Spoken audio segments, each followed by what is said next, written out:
All right. Ooh. Alrighty. What's up, y'all?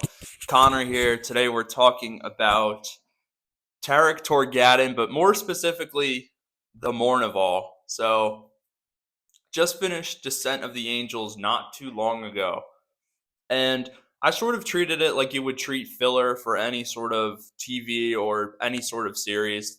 Descent of the Angels was good, but it was kind of a whiplash to go between there and then Fulgrim, but it's been a while since I've seen my boys. It's been a while since I've seen my second favorite Luna Wolf, Tarik Torgaddon. And this is more of a, you know, video where I just want to start off by saying that's my guy. Tarik Torgaddon is by far the most entertaining Luna Wolf, although Garviel Loken is my favorite because he's just a super duper cool dude. Tarik is very funny and honestly has exhibited some of the most personality I've ever seen in a Marine, like just period in general. But the Mournival I want to talk about because they just seem like a really cool group, and it's unfortunate the way things are headed in universe, I guess. And it sucks too because I you don't really get to see other groups like that, I think, or at least to my knowledge, I haven't yet. And the Mournival are just super cool because I like to see all these warriors like before the heresy started. Like it's a really good perspective to see because obviously when I was getting into the setting, I just knew Abaddon as the poster boy for chaos. The big bad of the setting for that was chaos oriented. I didn't know that he was Horus's right hand man. I didn't know that, I was there the day that Horus slew the Emperor was a whole different thing to Garviel Loken at the time because it was alluding to the campaign that was the beginning of the end with Serjanus kind of being murdered and setting off everything. But the Mournival are so cool. The Mournival are like those dudes you have either at work or in school. These dudes who are super tight. They always get along. They're good at their jobs. They're really great because they have such great chemistry. But then this one thing at work and/or school happens, and then they're sort of infighting within the group, and then they sort of all are talking to each other behind each other's backs, and then it kind of leads to this tribalism, i.e., now little Horus Aximand and Abaddon going with their father, and you know believing him 100% because he's their father and he is the war master. And then you have Garviel Loken, Tarik Torgaddon, who are just on the side of the Emperor, on the side of humanity and all that jazz. But they're awesome. The Mournival are all really good characters, and honestly, it's funny saying this because I used to say when I was reading the first three books, Horse Rising, False Gods, and Galaxy in Flames.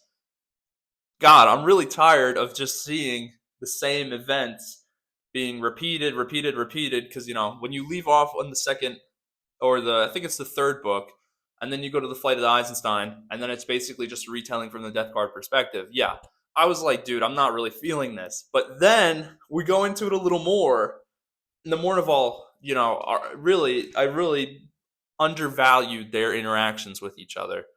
From Horus, little Horus is sort of just despaired and weeping, and he's just not happy that he's gonna kill his former brothers, and he's gonna have to fight them again and again now because he's picked his side.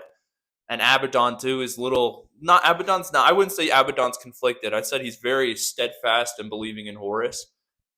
But they were all brothers and it pains them. And it's a really, I think, what would I say? It would maybe be really just kind of swept under the rug when I was reading it. It felt like I didn't appreciate these interactions enough. Like I didn't appreciate how much it hurts everybody involved. Like I think when you read this, some people might just have a surface level take of, yeah, they hate each other now. You can still really dislike someone and still respect them.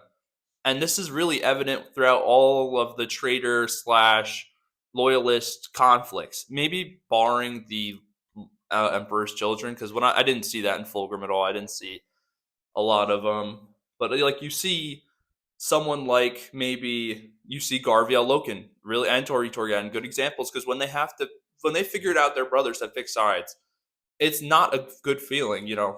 They are warriors who live for war. They're genetically enhanced child soldiers who live for however long they do until they're eventually killed in battle. But this is the first time where Astartes are going against other Astartes. It was before this. It was unprecedented that a brother would turn on a battle brother. This was almost never thought to happen. And you're just seeing the inner turmoil of these dudes, and it's just, it makes, the heresy is a tragedy, but it's a really, these little interactions really build up to the big ones. I always say it's like a theme at this point for every video I make. The little ones build up to the big ones, and the Mournival are great. Really, that was just the whole part of this video. It's just just dropping some tidbits on you.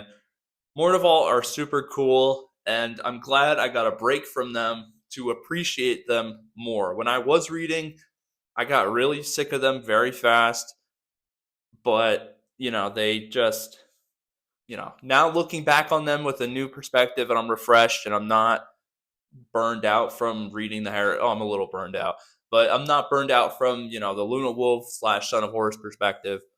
I could enjoy them a lot more. Let's listen.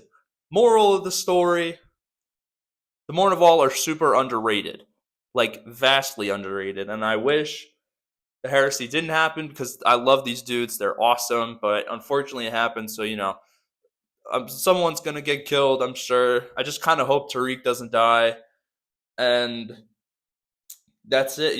Like Mournival, super cool. Tarik Torgaddon, super underrated. Second best Luna Wolf behind my boy Garviel Loken. Other than that, guys, thanks for listening to this little yap session. Other than that, guys, if you like the video, thanks a lot. I appreciate it. If you want to subscribe too, because I do have longer and more, better, more content-heavy videos coming out, like Armin Part 2 and possibly even some super secret Caiaphas Cain video that may be coming out. You didn't hear it from me. But if you do want to subscribe, you should subscribe because I'm just a chatty Cathy and I would appreciate it. But other than that, guys, thank you so much for watching. I am out of here.